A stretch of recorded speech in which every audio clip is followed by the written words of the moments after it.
ఆలోచన ఏ విధంగానైనా సరే ప్రజలకు సేవ చేయాలన్న ఆలోచన తప్ప పెత్తనం చేయాలని కాదనే విషయం మరొక్కసారి మీ అందరికీ గుర్తు చేస్తున్నా.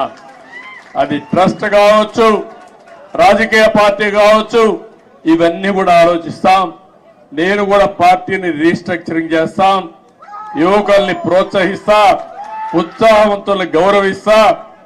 మళ్ళీ ఇప్పుడు నేను వేసే ఫౌండేషన్ ఒక 30-40 సంవత్సరాల వరకు పనిచేసే సమర్థమైన నాయకత్వాన్ని తయారు చేసుకుందాం, పార్టీని ముందుకు తీసుకుపోదాం. ఈ సందర్భంలో మీరు చూశారు, ఆంధ్రప్రదేశ్ రాష్ట్రంలో కూడా నేను ఎన్ని ఇబ్బందులున్నా పవన్ కళ్యాణ్ గారు కూడా ముందుకొచ్చి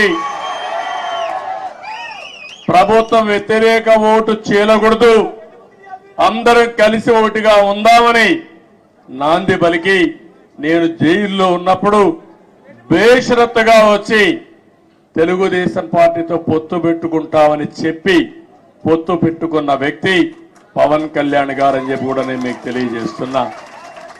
ఆ తర్వాత బీజేపీ కూడా ముందుకొచ్చి ముగ్గురం కలవాలి, ఆ రాష్ట్రాన్ని పునర్నిర్మాణం చేయాలని చెప్పి ఆలోచించాం. ఇవన్నీ కలయికలు బాగా పనిచేశాయి. అన్నింటికంటే యువగళం బాగా క్లిక్ అయింది. నిజం గెలవాలి కూడా బాగా మహిళల్లోకి వెళ్ళింది. ఒకటి కాదు, అన్ని కార్యక్రమాలు కూడా 1 by 1 బ్రహ్మాండంగా పనిచేశాయి. కడాల నేను ఒక మాట చెప్పాలి, తెలంగాణ నుంచి ఎన్నికల ముందు రోజైతే 60-70 ట్రైన్లు వచ్చాయి. మామూలు కాదు, ఒక్కొక్క ట్రైన్ ఫుల్ గా వచ్చారు.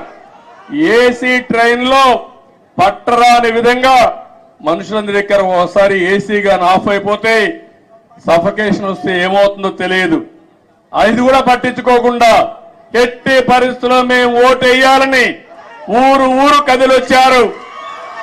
కొంతమంది ఇక్కడ ఈ ప్రాంతం నుంచి పేదవాళ్లు, చిన్న చిన్న పనులు చేసుకునేవాళ్లు, వంట తయారు చేసుకుని క్యారియర్ పట్టుకొని వచ్చి ఓటేసి మళ్ళా తిరిగి వచ్చారంటే ఏ విధంగా వాళ్ళు రుణం తీర్చుకోవాలో నాకైతే అర్థం కావడం లేదు.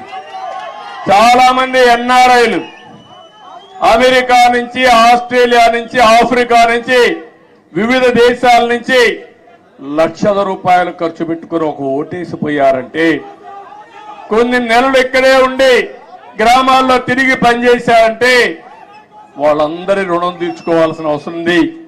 అందరి కలయిక, అందరూ కలిసి పనిచేయడమే. మొన్న రాష్ట్ర ఎన్నికల్లో ఒక సునామీ వచ్చింది.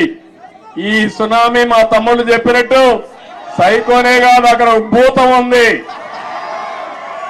నేను ఎవరిని రమ్మని అడిగితే వాళ్ళు అంటున్నారు, మీరు బాగానే ఉంది, మీ మీద మాకు నమ్మకం ఉంది, మీకు ట్రాక్ రికార్డు ఉంది, కానీ మీ రాష్ట్రంలో ఒక భూతం ఉంది. ఒకవేళ వస్తే మళ్ళీ మీ ప్రజలు ఎప్పుడైనా ఆలోచిస్తే మళ్ళా భూతం ముందుకు వస్తే మేమేమవుతామని అడిగే పరిస్థితికి వస్తున్నారు. నేను చెప్పాను, ఆ భూతాన్ని పూర్తిగా భూస్థాపితం చేసే బాధ్యత తీసుకుంటాం. రాష్ట్ర ప్రయోజనాలే ధ్యేయంగా పనిచేస్తాం. ఆ రాష్ట్రంలో మీరు చూస్తే రాజకీయాల్లో అర్హత లేని వ్యక్తులు రాజకీయాల్లోకి వస్తే ఏం జరుగుతుందో దానికి నిదర్శనం మొన్న 5 సంవత్సరాలు. ఇప్పుడు నేను నిరూపించాల్సింది, రాజకీయాల్లో ఎలాంటి వ్యక్తులు మంచి వాళ్ళు ఉంటే ఏం జరుగుతుందో అది నిరూపించే సమయం వచ్చిందని చెప్పి కూడా నేను మీకు తెలియజేస్తున్నా. ఎక్స్పెక్టేషన్స్ ఎక్కువగా ఉన్నాయి. ఆకాశంలో చాలా మంది ఈ రోజే అయిపోవాలని కూడా ఆలోచిస్తున్నారు. కానీ అక్కడ ఖజానా చూస్తే ఖాళీ అయిపోయింది. పనిచేసే వ్యక్తులు కూడా లేరు. అన్ని సమస్యల సుడిగుండంలో ఉన్నాం. పర్వాలేదు, భగవంతుడు ఎప్పుడు నాకు ఒక ధైర్యాన్ని ఇస్తాడు. ఎప్పుడు కూడా సంక్షోభంలో అవకాశాలు వెతుక్కోవడం నా నైజం. తప్పకుండా మళ్ళా అలాంటి అవకాశాలు ఎదుర్కొని ఎక్కడికక్కడ ముందుకు పోతాం. 95లో అదే జరిగింది. హైదరాబాద్ లో కూడా ఆ రోజు జీతాలు ఇవ్వలేకపోయా. 2004 కంత బెస్ట్ ఎకానమీగా తయారు చేశాం. కష్టాలు తెలిసిన పార్టీ తెలుగుదేశం పార్టీ. ప్రజల ఇబ్బందులు తెలిసిన పార్టీ తెలుగుదేశం పార్టీ. ఇవన్నీ చేస్తామని చెప్పి తెలియజేసుకుంటూ మరొకసారి మీ అందరినీ మనస్ఫూర్తిగా అభినందిస్తున్న ఇక్కడ మీడియా కూడా ఉన్నారు. మాకు సీట్లు లేకపోయినా, ఎన్నికల్లో పోటీ చేయకపోయినా, ఎప్పుడొచ్చినా మా పార్టీ విషయాలు కానీ నన్ను కానీ బాగా ప్రొజెక్ట్ చేసిన మీడియాకు కూడా మనస్ఫూర్తిగా ధన్యవాదాలు. ఇక్కడ కూడా కొన్ని ఉంటాయి, మీడియాలో కూడా బాధ లేదు, ఏది వాస్తవం అవి చెప్తే సరిపోతుంది. కొంతమంది కావాలని ఇప్పుడు కూడా వక్రీకరించి చేస్తూనే ఉన్నారు. ఏం బాధ లేదు. నేను కూడా ఎంతమంది వక్రీకరించి మాట్లాడినా ప్రజలకు మిమ్మల్ని అందరినీ కూడా స్ట్రైటన్ చేసి మేము జవాబుదారీతనమే కాదు మీడియా కూడా జవాబుదారీతనం తీసుకుడిగా చేయాల్సిన బాధ్యత ఈ ప్రజాస్వామ్యంలో ఉంది. అది కూడా చేద్దామని చెప్పి తెలియజేసుకుంటూ మరొక్కసారి మీ అందరూ ఒక్కొక్కరే కలవాలనుకుంటారు కానీ సమయం లేదు, ఏమనుకోవద్దండి.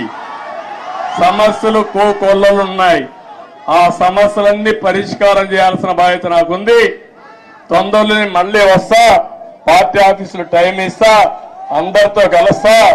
ముందు అక్కడ సెట్ చేసి మళ్ళా మీ దగ్గరకు వచ్చి ఎప్పటికప్పుడు మీకు అందుబాటులో కూడా ఉంటానని చెప్పి తెలియజేసుకుంటూ మరొక్కసారి ఈ రోజు మీ ఉత్సాహం చూశాను, అభిమానం చూశాను. నా జీవితంలో ఎప్పుడూ మర్చిపోలేను.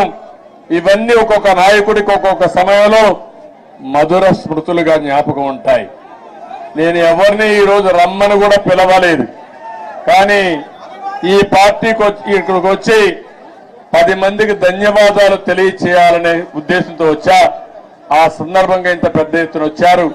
మీ అందరికీ పేరు పేరున మనస్ఫూర్తిగా కూడా శిరస్సు వంచిన నమస్కారాలు తెలియజేసుకుంటూ మీకే కాకుండా తెలంగాణ మారుమూల ప్రాంతాల్లో ఉండే తెలుగుదేశం పార్టీ శ్రేయోభిలాషులందరికీ మనస్ఫూర్తిగా అభినందనలు, ధన్యవాదాలు తెలియజేసుకుంటూ అందరికీ నమస్కారం.